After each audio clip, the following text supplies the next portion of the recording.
Sir నమస్కారం అండి. ఏంటి బుల్లెట్ గారు, రాష్ట్రంలో మాజీ మంత్రుల ఇళ్లపైన దాడులు జరుగుతూ ఉన్నాయి. వాళ్ళు కూడా నోటి దురుసు వ్యాఖ్యలు చేస్తా ఉన్నారు. టీడీపీ కార్యకర్తలు సహనం కోల్పోతా ఉన్నారు. ఎవరిది తప్పు, ఎవరు తప్పు, ఎవరు ఒప్పు బుల్లెట్ గారు? సార్ ముందుగా సార్ నా మాట వినిపిస్తుందా? వినిపిస్తుంది. సార్ ముందుగా ప్యానెల్లో ఉన్న మిత్రులకి, మరి లక్షలాది మంది డబల్9 టీవీ వీక్షిస్తున్న ప్రేక్షకులు, మా బ్రహ్మనాయుడు గారికి, యజమానికి అందరు కూడా నా కృతజ్ఞతలు, నా నమస్కారాలండి.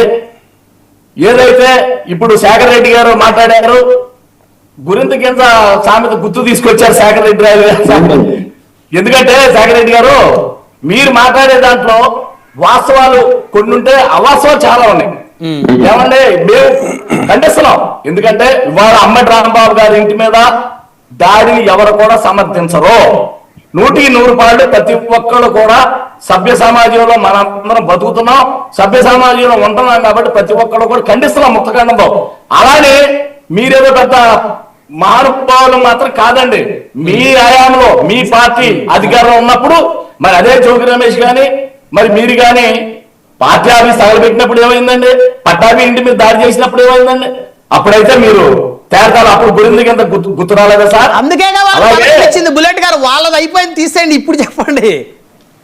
అదే అయిపోయింది సార్, అయిపోయింది. వాళ్ళు అలా చేసినప్పుడు మరి వీళ్ళు ఇలా చేయటంలో మరి వాళ్ళు ఎంత అవకాశం చూసుకున్నారు, వీళ్ళ అవకాశం కోసం వీళ్ళు ఎదురు చూస్తారు కదా సార్. ఏదేమైనా అంబటి రాంబాబు గారి మీద చాలా దౌర్భాగ్యం ఏంటంటే ఆయన నోటు దురిసే ఆయన శత్రువు. నోరు మంచిది అయితే ఊరు మంచిది అవుతుందండి. ఆయన పేరే డాన్సర్ రాంబాబు, అది అందరికీ తెలిసిన విషయమే. పోతే ఆయన కాపు కులం అని చెప్పి వాడేదో కులాన్ని వేసుకొస్తున్నారే, అంతకుముందు కాపు కులం గుర్తురాలేదండి వీళ్ళకి. ఇప్పుడు గుర్తుకొచ్చింది వైఎస్ఆర్సీ నాయకులకి. ఏ కాపు కులం అంతకుముందు గుర్తురాలేదని నేను సూటిగా అడుగుతున్నానండి. ఇవాళ అంబటి రాంబాబు గారు కూతురు అంటుంది, మాకు పవన్ కళ్యాణ్ గారు ప్రోత్సాహంతో ఈ కాపులు వెనకాడు ఉన్నారని ఆ అమ్మాయి పాపం తిట్టిగా మాట్లాడుతుంది. అమ్మాయి మౌనిక, రాంబాబు గారి కుమార్తె, మా సోదరి. అమ్మ తల్లి, ఏనాడు మచ్చలేని వ్యక్తి పవన్ కళ్యాణ్ గారు ఎలాంటి చేయమని ఏనాడు కూడా ఎప్పుడు కూడా ప్రోత్సహించడు, ఎవరిని కూడా ఆదేశించడు. గుర్తుంచుకోమ్మా, పవన్ కళ్యాణ్ గారు ఎలాంటి అంటే పూర్తిగా ఖండిస్తాడు. ఎవరిని కూడా. సార్ బ్రహ్మనాయుడు గారు మీకు తెలిసిందే కదా. అవును అవును. ఎక్కడైనా ఆయన ఇలా చేయండి అలా చేయండి అని ఏనాడైనా ఎప్పుడైనా వింటాం మనం? ఎక్కడైనా విన్నావా? మత్సలేని వ్యక్తి ఎవరంటే పవన్ కళ్యాణ్. ఇవాళ ఆ పత్రికారు పద్మనాభరెడ్డి గారు ఖండిస్తున్నాడు. ఏమంటే జోగి రమేష్ ఏమన్నా పెద్ద స్వచ్ఛమైన నీతిమంతుడండి?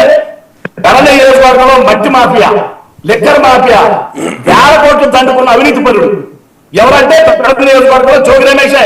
ప్రపంచంలో అత్యధికంగా సంపాదించింది జోగి రమేషే. అట్లాంటి జోగి రమేష్ మరి ఇవాళ ఆయన ఆ విధంగా నోరు మాట్లాడితే మరి ఆయనేమో తెలుగుదేశం పార్టీకి వెళ్తే తగలబట్టచ్చు, పట్టాభి ఇంటికి వెళ్ళి దాడి చేయొచ్చు. వీళ్ళైతే వీళ్ళు చేస్తే ఈయన మీద